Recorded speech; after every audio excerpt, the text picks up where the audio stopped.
Hello, welcome once more to the cellar. This episode, what are we doing? We're going to be looking at baseboard joins. Specifically, track baseboard joins. How am I going to get track from here to here over this join? Let's have a look. There's a couple of ways of doing baseboard joins. Here is what I've been doing up to now. I have here something to point with. Printed circuit board sleepers. These are from DCC Concepts. They come in packets of, I think it's about 80 odd of them. I've got some plastic card underneath. I stick a square of that down, or a near square.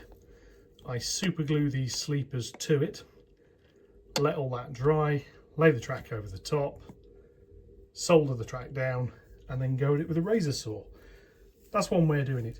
You may have seen there are commercial products for doing this that also handle the alignment. Problem I've got here is because I need to lift this board up vertically. That is, I'm not doing that with it. This side comes up. I can't have the ones with the little zigzag pieces to handle the alignment, because when I lift the board up, it'd just rip it up on one side. Now I have tried without the PCB sleepers, just gluing the track. Didn't work very well. The Copydex is a little bit too flexible. There's an alternative, and if we come over here, you'll see where I tried it. Yeah, anyway, cup of tea. I'm going to have some of that in a minute. Here was the other method. Now this is printed circuit board, just glued down as before, again Copydex, track laid over the top, no sleepers this time, it's soldered in place, and then I made some cuts. As you can see, this isn't particularly tidy. Big problem is there's a lot of copper there to heat up. Copper's a very good conductor of heat. Like a moron, I didn't cut the copper before I did that. This is why the soldering's such a mess. It works, but it's a mess. So I don't like that. But it has its advantages. That's actually gripping the rail really, really nicely. Now I have got a couple of little places I need to do stuff. So if we come over here, you can see here I've got these joins at the back. I need to do more for these at the front. I've not cut the cork yet. Razor saw goes through that quite easily. I've also got more connectors to do around here. Now this is where I'm going to have some isolating sections. Basically this is reverse loop and this isn't, so yeah. There is a problem. If I go back over here and point down, you can see there I have two insulated rail joiners, same on that, on a bit of a curve. You can see the dog leg. I don't want that here. I want this to be a smooth curve, especially this inner one, which is 18 inch. A track join on that is going to be a real pain. Nylon rail joiners won't work. So what I'm going to do is printed circuit board there and printed circuit board here. I can stick the rail over. I can then cut the rail and cut the copper. Don't need to go all the way through the cork. Don't need to go through the bottom of the circuit board. Just enough to break electrical conductivity, and I can do it. So how are we going to do this? Since the other method I used over there didn't work. Well, I have some copper clad board. I have some gloves. And upstairs, well actually out in the garage as well as upstairs, I have the equipment to etch this copper clad board. I'm not actually going to use this piece. I've got some more. Which is, he said, I've got some more, honest. Yeah, there's some more around here. I will find it. First thing I need to do, though, is cut it to size and clean it. So I'm going to find it, I'm going to cut it, and I will be back in a minute. Okay, so cut these with, this is the one I'm going to use as an insulating joint. I'm showing this because it's easier to get the camera to than the other one. The other one, however, is there. They're a little bit bigger because they need a bit more space either side of the joint. So, before we can do this, I need to think about what we're actually going to be doing here. So I'm going to have a piece of track sitting over the top of this. Yes, it'll be on a curve. Don't worry about that. And I'm going to be soldering this down to hold it. Now, as we've seen on the other board, if I put soldering iron on that, yes, it'll work, but by God, it'll take time to heat that up. My soldering iron isn't that powerful. So what I'm going to do, I'm going to take this little board here, show you this. I'm going to remove most of that copper. A couple of ways of doing that. I could do it with a file, I could do it with a Dremel. I'm going to chemically etch this.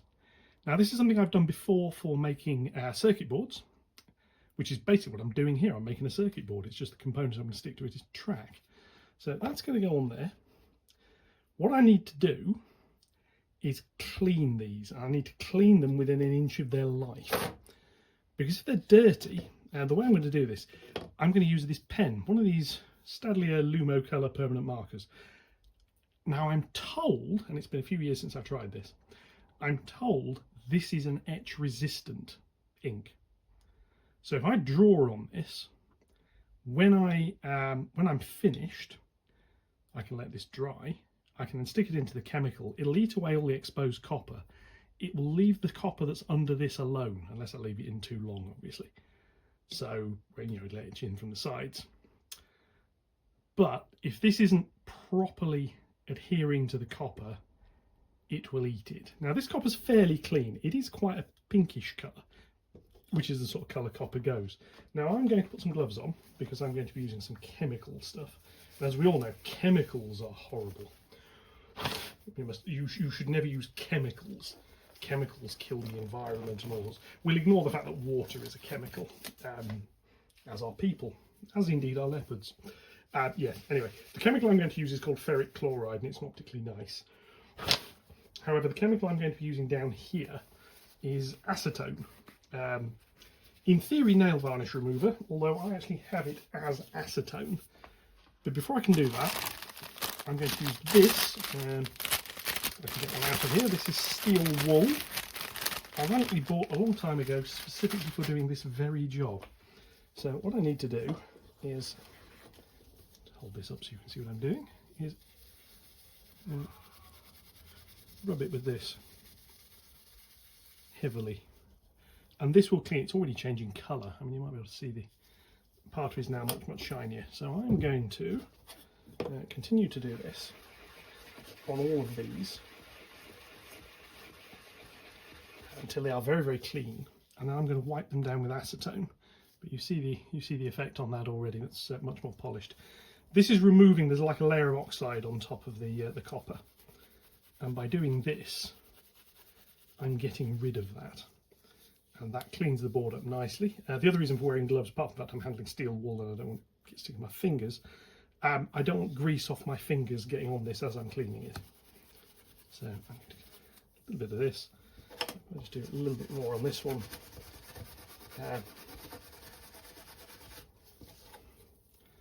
That's pretty much that one done. But you see how shiny that is compared to one I haven't cleaned. So they all need to look like that. So I'm going to do that, and I'll be back in a sec. Okay, that's them done. They now need cleaning, as I said. I'm going to put some acetone on this, which is nail varnish remover. So I have here a bottle, acetone. Labels matter. I've got other bottles upstairs that look remarkably similar. That have got ethanol in them. And I've got ones with a mix of ethanol and acetone. There's another way of doing what I'm about to do. I'm not doing it here because it's a bit of a pain. You can, if you have a laser printer, print the pattern you want and then do a technique called toner transfer, which works really rather well. But you do need the artwork to do it, and for this I can't be bothered. I'm just going to draw it. Now this acetone is going to come on, and this is really going to bring the shine out. You see that is not quite mirror smooth because the copper isn't mirror finish and it's a bit scratched because obviously I've just taken a load of wire wool to it. But this will completely degrease it. As you can see, it's picking up dirt off the off there. This is basically the dirt that's been left on here by the steel wool. So I'm going to do this to all of them, and they will change colour. Fold this round. Beauty of acetone, it soaks through the paper quite nicely. And this here just cleans it. It's Very simple method of doing it. Again, gloves, acetone, yes, it's nail varnish remover. No, you don't really want it on your fingers. If you can avoid it, it dries the skin out. It does smell lovely though. Yes, but anyway, don't sniff acetone. It's not good for you. Don't do it. Right, so that's those cleaned. I'm going to get another piece of tissue because I need to give these another wipe over just to make sure they're completely dry. Persuade the tissue to come off. Again, this is now clean. This is a lot cleaner than it was. Wipe with this, and these are now about as clean as they're going to get, and I need to start drawing on them. So I'm going to draw one at a time. Now I've got on here very roughly the track centres marked out, and the first thing I'm going to do is try and draw the rails.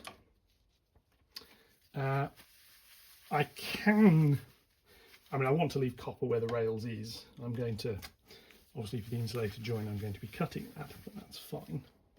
So what I need to do now is move the acetone out of the way before I knock it over. Trust me, that is bad. That is, leave the room for a while and let it ventilate. And also, for God's sake,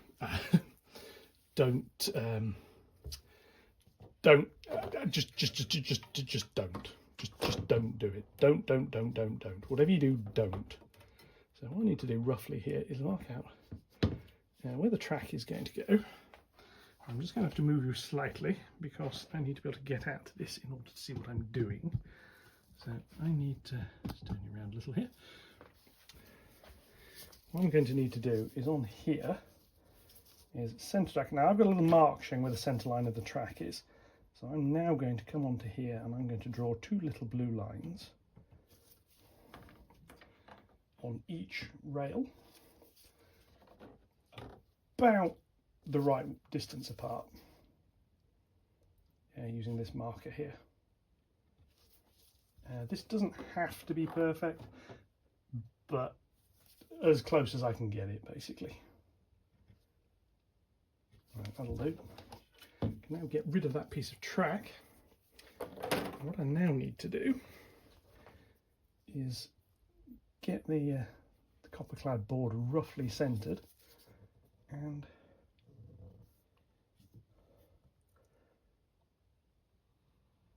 draw some rails.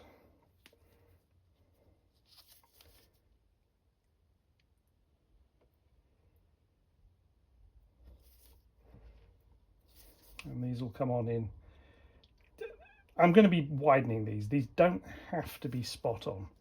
I want them to be good enough, but they don't have to be absolutely spot on. So this here actually has its track centre a little off where the cork is. Doesn't matter hugely, but it'll be useful when I come to it to know where it's supposed to be. And again, move this around. I was thinking of taping these down. The problem with taping it down is I then have to remove the marks the tape leaves. So let's do this. And I say these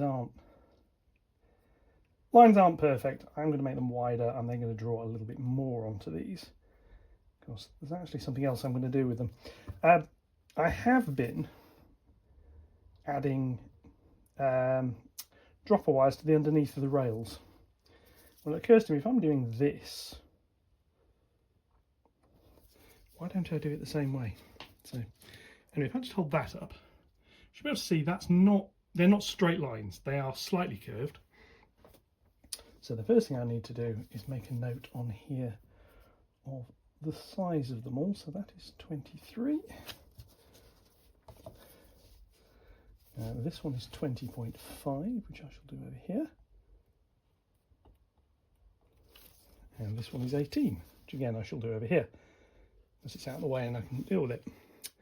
So I now need to make these rails a bit thicker.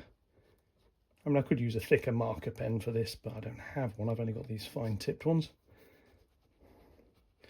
Now I'm doing this so that when I solder the rail, what I want the solder to do is go under the rail along this and bite the rail nicely, hold it in place firmly.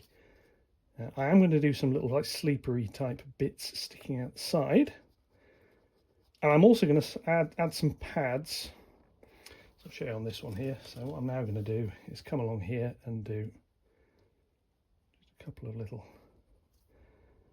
sleepery type bits. This will just make getting at putting the rail on here a little bit easier. I'm going to leave a gap there because this is obviously going to get cut in the middle. I don't need to put the copper into the centre. I'm not soldering on the inside edge of the rail, so yeah. And this comes out here in a lovely blue colour. So do all of this, do this one here. I'll do the rest of them off camera. I'm just going to finish drawing this one out so you can see exactly what I'm going to do in a minute as well for the wires.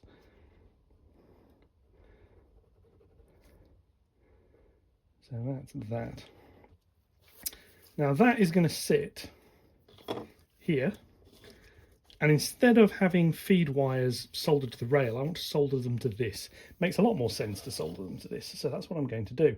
And the way I'm going to do it is I'm going to put a pad there, which I can solder wires to, and join it. I'm going to do the same here. Don't want them to be too big, because again, it's harder to solder to a large area. Join that. These ones down here are going to have to join directly because there's not a lot of space on this side, but there we go, that doesn't matter.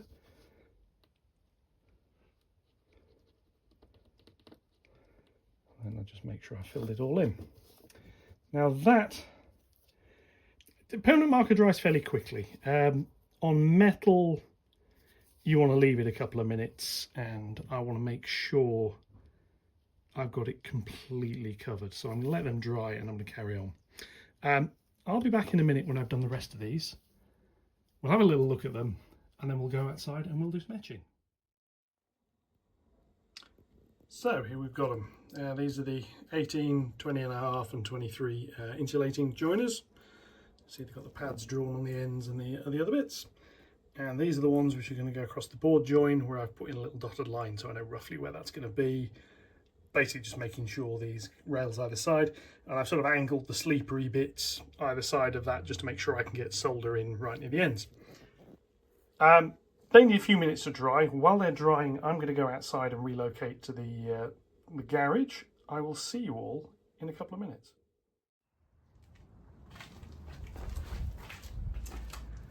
Okay, here we are. This is the garage at Leopard Street. Now, I know what you're all thinking. If this lunatic's got a garage available to him, how come the layout is in the cellar? The garage isn't weatherproof, basically. It needs several £1,000s worth of work doing to it, as in multiple thousands new roof. Anyway, these are the boards as I finish them. Here is what I'm going to be using, Ferric Chloride. And what I'm going to do is I'm going to put this in the tray first. So we put some of this in.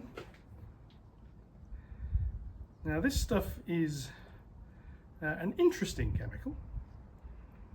This will etch copper quite nicely. And what I want to do is put these in, and then a little bit more on the top. It goes in there like that, just to cover it over. Now this is going to take a few minutes to take effect. I'm going to be squishing the stuff backwards and forwards a little bit while it's doing it. Put a bit more over that one.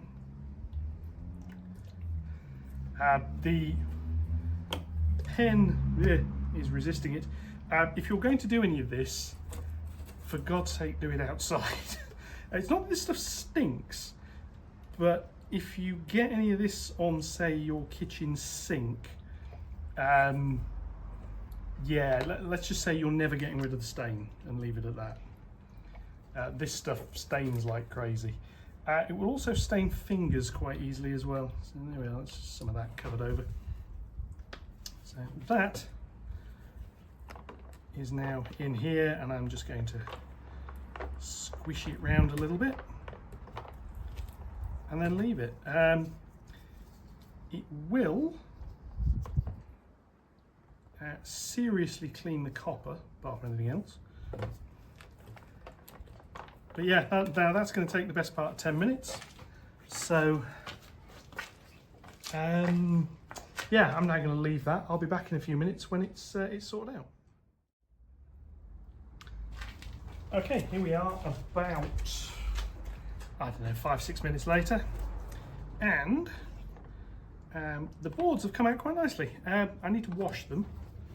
And the way to wash them is a bit of water.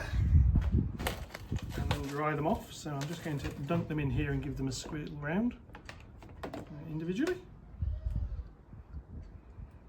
They'll want properly washing as well later, because I've got to get the acetone off. The acetone, the ink off them, because you can't solder to the ink.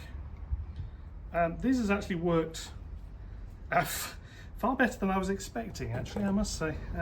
I thought it would work, I just didn't think it would work this well or this quickly. So yeah.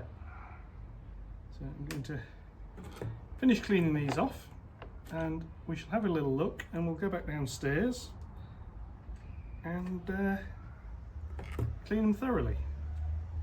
And sort of do a little bit of electrical testing on them just to make sure they are properly done.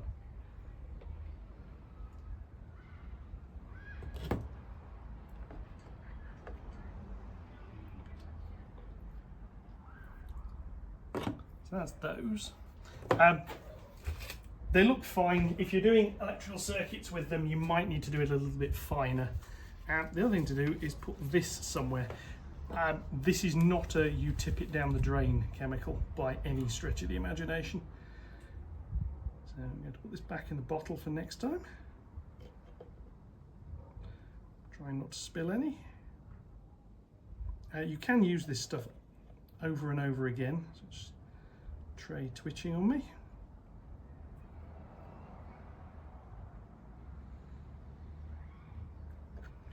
So that's that. That's sealed up. I'll take that back inside. Keep it out of the way. This tray I'm going to rinse out with what's left of this water. And to be honest, I'm going to do this over here in the garage because I don't care about what happens down below me.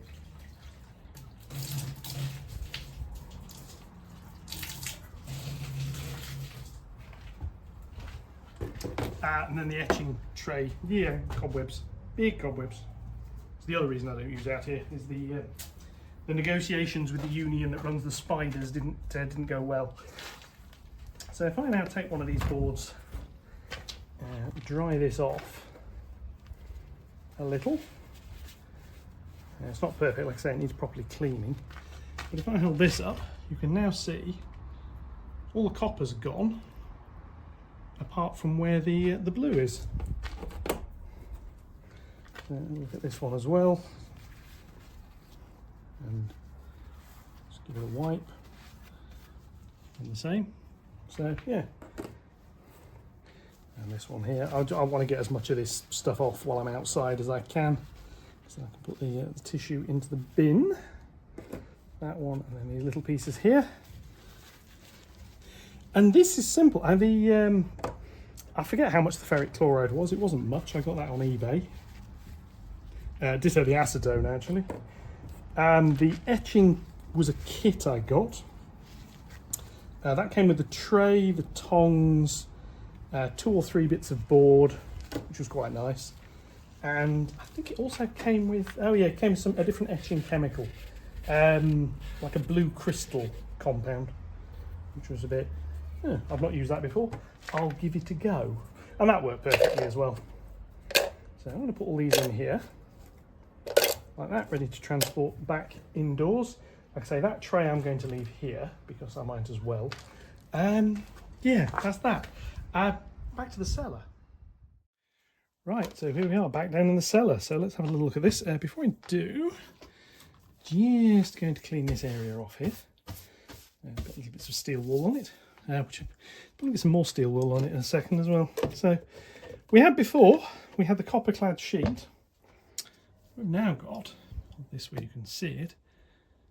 There's no copper, there's just the blue. Now obviously the blue can't stay there, not least because you can't solder to it. But I'm hoping a little bit more magic acetone onto this bit of paper here. I'm hoping I can clean it off with acetone. And I can. Excellent. Good, good, good, good. So if I clean that nicely. So hold that up. Lovely and shiny. That's the copper etched. So I'm going to do that to the rest of them. Clean the back as well. I'll clean them twice, I think, just because otherwise I'm going to be smearing this wonderful permanent blue marker everywhere. But it comes off fairly easily. Just, let's say, a bit of acetone and away we go.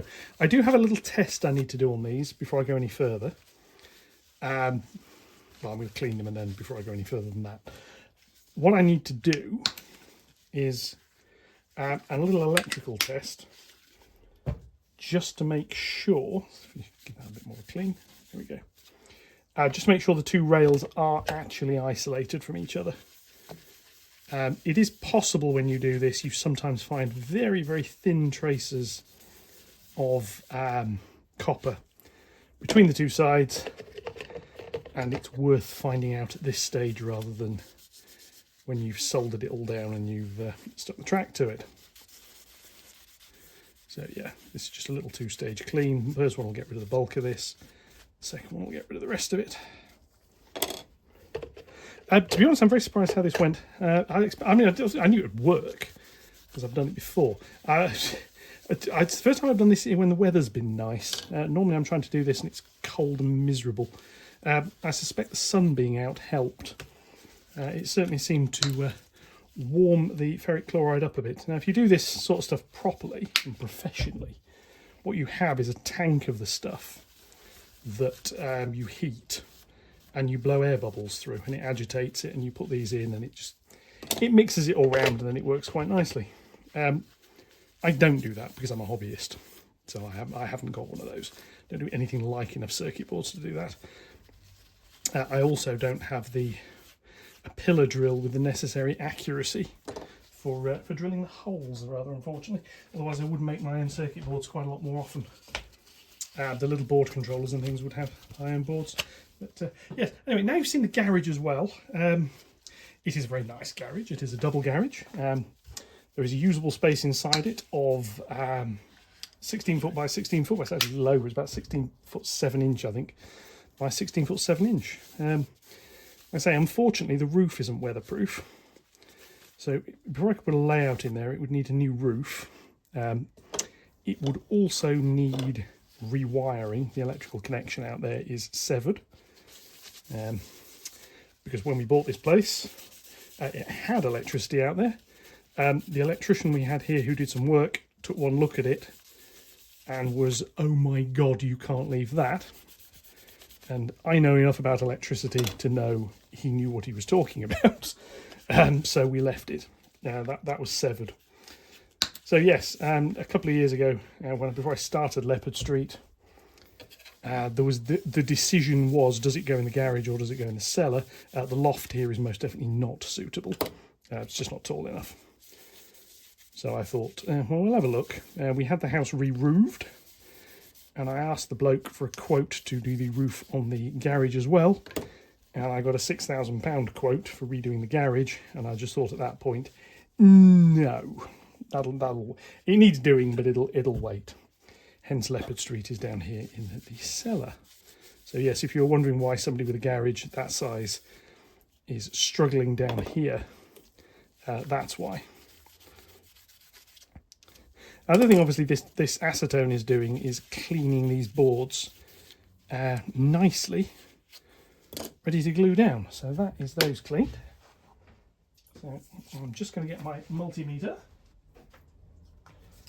fantastical device that these things are. If you're doing model railway and you don't have one of these, get one.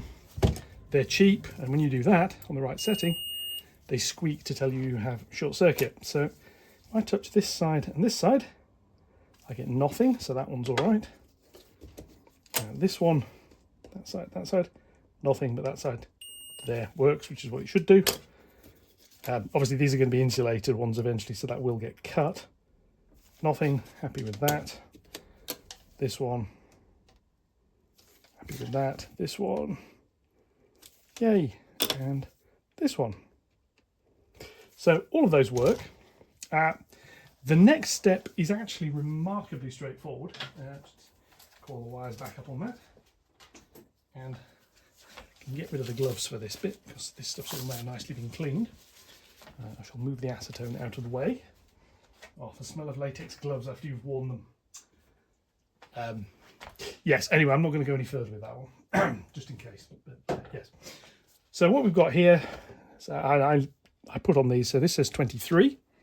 So this one, again, I can just try to position the camera so you can see what I'm doing. That one is going to go there. Now that one says 18, so that's the inside one. That says that, so they're going to go there, basically in a line, because that's where that join's going to go. That one, these will go, rotate this and angle upwards a little bit. So excuse me for the slightly ropey camera work. I'm not brilliant at this, you may have noticed. Yeah, you didn't all have to agree at the same moment there. That's hurtful. Perfectly true, but hurtful. Anyway, never mind. So they can go there with their little lines, sorting that out as well. The next step is my old friend, Copydex. I do have some more of this now. And literally all I'm going to do is stick these down. I'm not doing anything else with them tonight. I will be back down at some point tomorrow. See if I can get the Copydex to come out of here, this is. There is some in this one still. There is some in this one still. The editor's decision is final. There is some. Right. So this comes on here, all over the back. Lovely, good squishy stuff like this, all over it. And then into place. Now I marked these up with what's the inside edge and what's the outside edge. So that works. That's that one. I'm going to put some weights on these in a minute. Just to help make sure they stay where they should do when I'm letting them dry. But yeah, total time for all of this. To be honest, since I started recording it and came downstairs, is probably about an hour. And that has included, yeah, that included a part of the scene I didn't video, which was me trying to open the garage door, which was comedy. I've not been in that garage for the best part of 2 years, and it had about, I'd exaggerate if I said 3 foot of plant life outside it, but it didn't have an insignificant amount of plant life in front of the door, which didn't help. So stick that, stick that, stick that. I'm just using this stick again to get them roughly in the right place and angled. There we go. Yeah, anyway, I'll try that again where you can see what I'm doing when I'm gluing the bigger ones. We shall see. Hopefully you'll be able to see this. I'll get some more glue out of the pot. To be honest, if I'd known how straightforward this was to do and I'd realised all of the other non-scenic area track joins would be done this way, it would have made life an awful lot simpler. But there we go, we live and learn. Well, yeah, idiocy aside, we live and learn slightly. So there we go, a bit more on this. But yeah, this is a very simple technique. Really, all you need is a couple of bits bought on eBay. It wasn't expensive. Like I say, I think the etching kit, which came with some boards and came with all the chemicals you need to do the etching at least, and the stuff it came with was water soluble, so rinsing it off is a lot easier. I think that was about 12 quid when I bought it. I mean, that was a few years ago, I will admit. So yeah, very, very, very simple way of doing things. And like I say, if you've got a suitable drill, making little circuit boards is quite simple as well. So it's quite simple to make your own little terminal boards and things like that with this stuff. You just drill holes through it that you can poke the wire through and solder the same as you would with other things. Right, they now need some weights. I'm going to weight these ones with a piece of wood.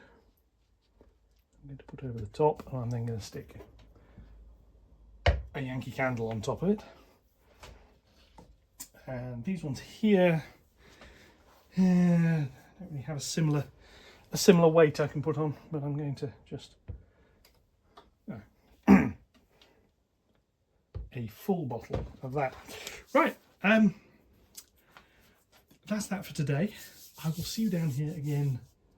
Well, for me it'll be for tomorrow. For you it'll be in a few minutes. Have fun. See you soon. Okay, back. This was going to be tomorrow. It's now today, and yeah. Anyway, these are in. Glue's dried enough. I can do this. So I'm going to add some more track. So first off, I need some more track. So I need to do battle with the track box here to get a length of track out. And we'll start with one. I will be laying 3, but we're going to start with 1. So I need to remove the piece of paper, which is always going to be the hard part, but never mind. That's that. So this piece is going to go around here like this. I'm just going to bend it round into a curve. It'll go over there, it'll come around here, and for now it'll end here. There's then going to be one here which will come around and end there. There's going to be one there which will have a straight piece. So these are going to end about here with metal rail joiners. In practice they're probably going to be left unglued. They will be soldered, but there we go. So that's going to go onto there. It's going to come round on it. I mean, this is just a constant curve. And the easy way of doing that, because I can hold that like so, I do actually have a spare, I do have another spare length of track, so I could in theory make this outer siding a bit longer. Don't really need to, so at the moment I'm going to leave that. The next sections will come round over here when the board that's got to go here is going in. So what I now need to do is find my track cutters, which are here, and I need to get this end here chopped to be about where it needs to be. So that's like that, and cut through there, and take that off. That's going to need some sleepers removing, and let's do that. This is going to need a file running over it just to take the burrs off the bottom. Where's my file? Here's my file. So relatively straightforward. Just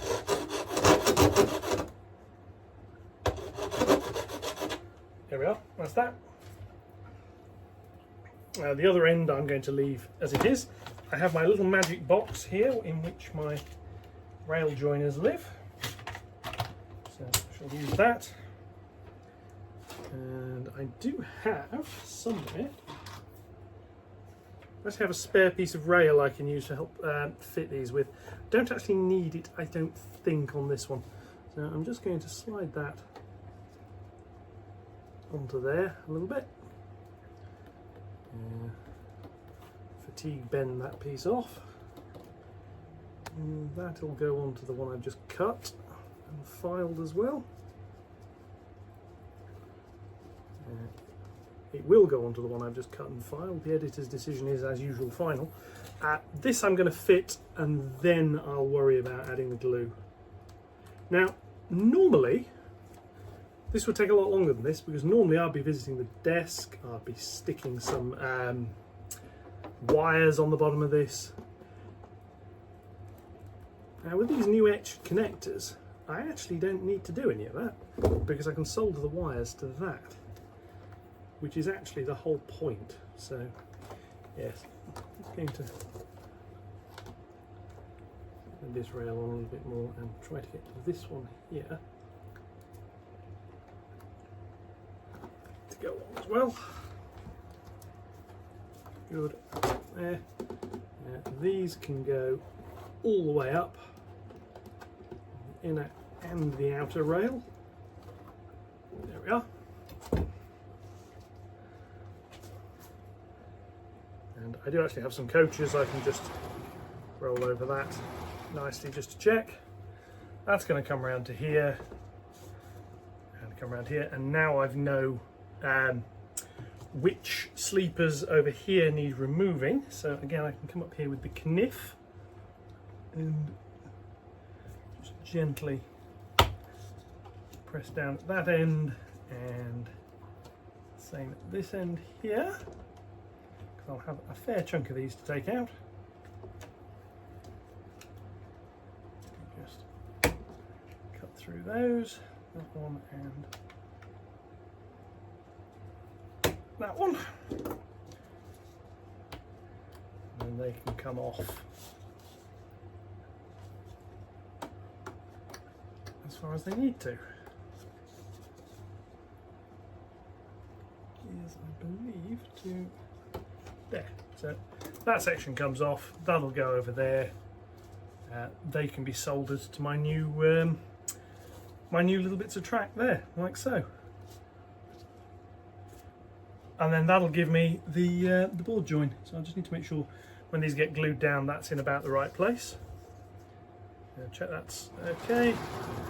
I'm just going to rumble round, and then we're done. Now, the wiring at this end is going to take a little while to do, but there's metal fish plates there, so I shouldn't have too much problem with this. So what I now need to do is get a bit of glue under there. I am going to put a little bit this side. I don't want to put too much. And what I need to do is just, I have to lift this up a bit. I'm going to get a bit of glue under here. This is going to be relatively quick. Oh, lovely glue, lovely glue, lovely glue. Love this stuff. A bit of that under there like so. Bring it along. Get a bit more.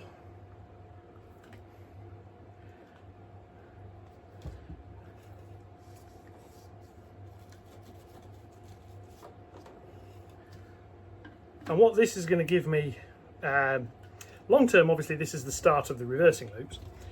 Short term, what this does is it gives me these two sidings long enough to take a proper train, which at the moment they can't because they're about 3 foot long. Once I've done this, however, they will be significantly longer. They'll be, well, 6 foot long because they're 3 foot lengths of track. So yes, anyway. So that's there like so. I need to do a little bit this side. This side's glue is really just about helping hold it on its curve. So I'll do that. And bring this back. Like so, make sure it's still connected where I need it to there. Bring it over there, turn that round, and then that can get a weight added which will hold the end in place,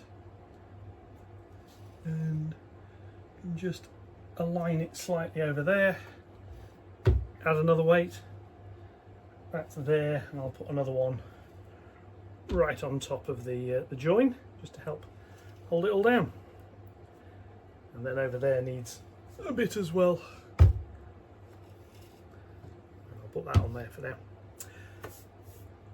That's the track. I'm going to finish this off. This glue obviously then it also needs to dry. Then we're going to come back and we are going to do some soldering. So I will catch you all in a few minutes. Okay, here we are. The glue's had a chance to dry. So the next step is soldering these. So if we just zoom in a little bit here, you can see what we've got to do. There's solder stuff on either side. So I'm just going to go set up to do that. Set the soldering iron up. The other track alignment's sort of sorted out. I'm not going to be cutting these just yet, as I want to leave that until I've got the rest of the track over there done. There's no way to put the power feeds on that side just yet either. This side's power feeds are probably going to wait a little while as well. They will pick up power through, past soldering iron, the metal track joiners to start with. So I'm going to go set up, we're going to solder these, and then we're going to run some trains over them. Catch you in a mo. And here we are post soldering. As you can see, solder is on both sides. The inside is kept relatively low just so it doesn't interfere with the flanges. The outside can be a little bit more bulbous, and it's flowed, those ones are a bit of a mess, it's flowed under the rail, as you can see, gripping it on nicely. So what we need to do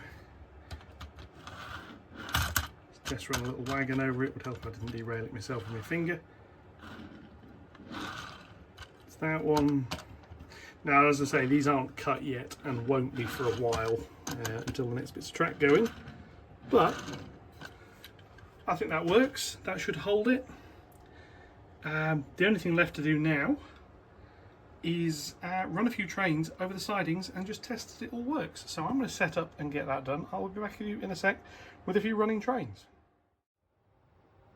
Right, okay, back. It's been a little while to set this up, but sorry for being in handheld mode, but again I need the I need to be able to pan this around, otherwise I'm not able to see things.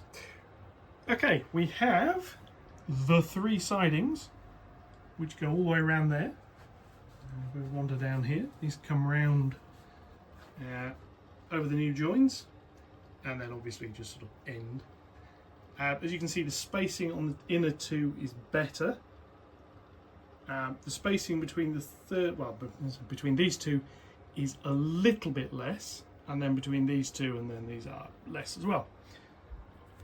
The test is, can I get the 2 Pacifics onto the inner 2 sidings without them hitting each other, and can I get one on that outer siding without something hitting it?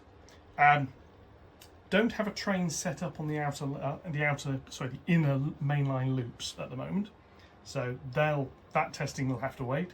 What I have got is 4 trains here and some sidings, so let's have a go. This is setting the yard up as we're supposed to do it.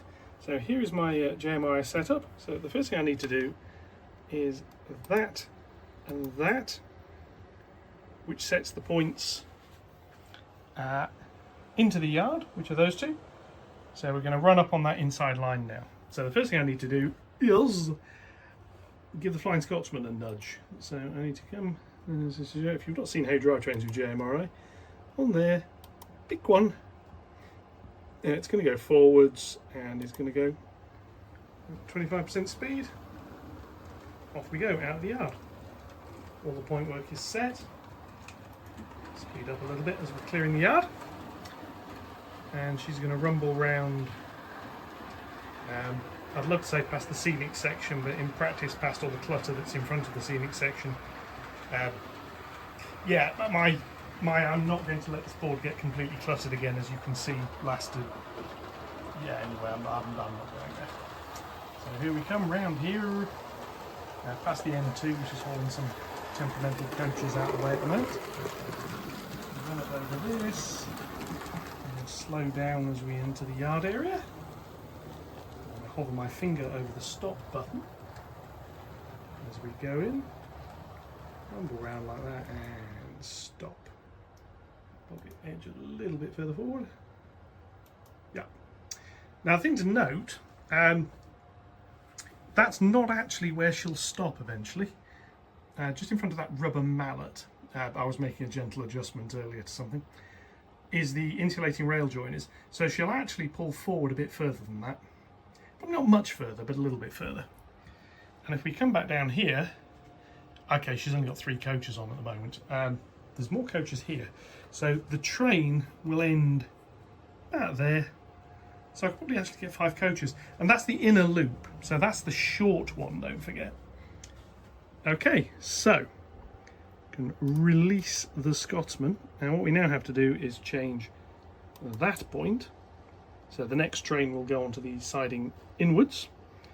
The next train is chamois leather. Yeah, anyway, I can't pronounce French horse racing names. So here we go. And she's going to set off and she's going to follow around.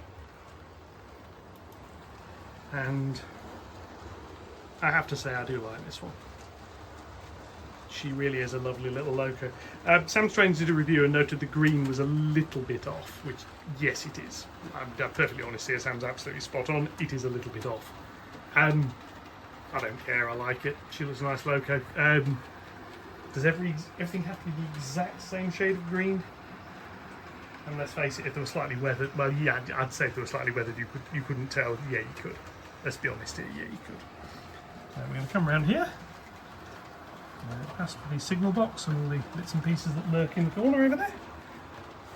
Through the new scenic break. Around down here. Focus there, over the junction. And again, finger over the stop button. As we rumble into the next siding. This is just in case they do hit each other. I don't think they will. There is enough. Oh, well, these inner ones are slightly larger spacing, so they should be fine. I tell her to stop there. So again, you can see if she was a bit further forward.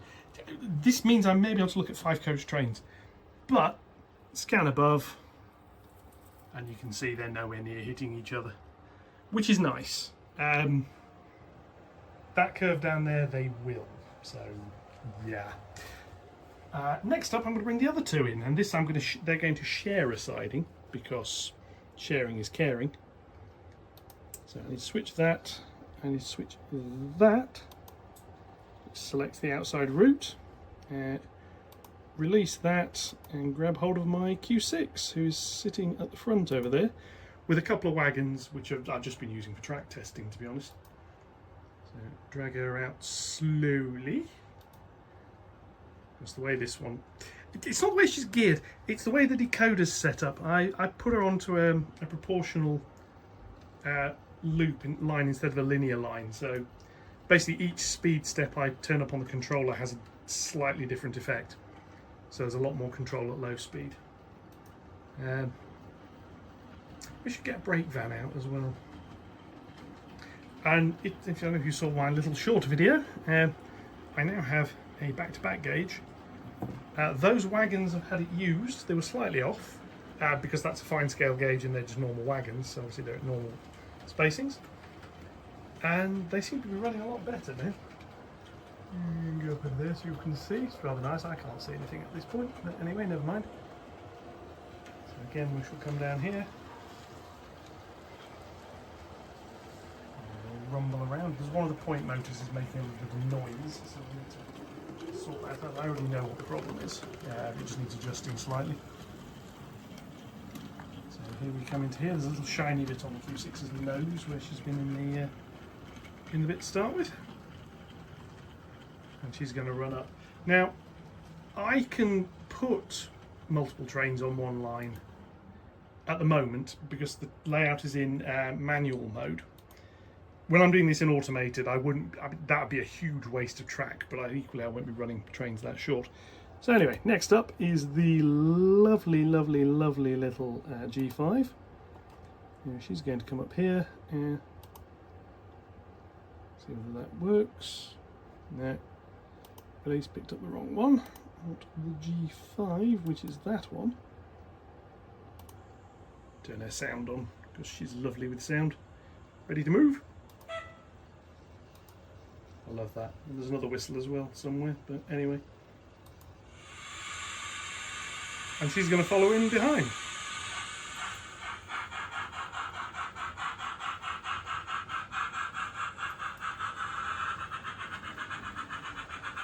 I don't know if you can hear her, but she's making lovely noises. I really, really, really love this one. I do actually have another locomotive due. It should be arriving tomorrow, so another view to look at this. I've got a Bachmann K3 coming. I'm slowly building up a second freight train. I need to get the rest of the wagons for the first one back out. But I'm slowly building a second freight train. I needed something to stick in front of it. I've been after a K-class for a while. Model 10 had one second hand, a reasonable looking price, so I thought I'll get that.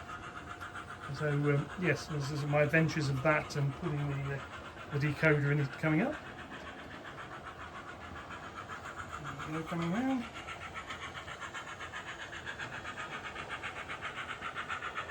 Oh, lovely. It's absolute work of art. Really pleased with this little loco. Easily my most expensive, but also by quite a long way my best. So yes, a little bit of favouritism, little bit. So she can stop over there.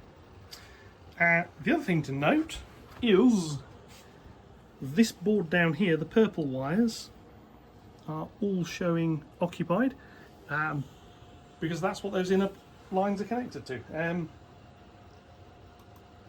Yeah, these bits here aren't block occupied, but on that board over there they are. So that's been a little diversion in soldered board joiners. I've also discovered this one here's got a bump in it. That one's fine, that one's fine, that's fine, that's fine. Yeah, and this is misbehaving, so I need to open that one up and have a little look. But that's that. Yeah, thank you very much for watching. Likes, comments, shares if you thought any of this is helpful, useful, interesting, or comedy value, whatever. Yeah, more than welcome. Other than that, I hope you enjoy the rest of your day. I will catch you all in the next one. Thank you very much, and goodbye.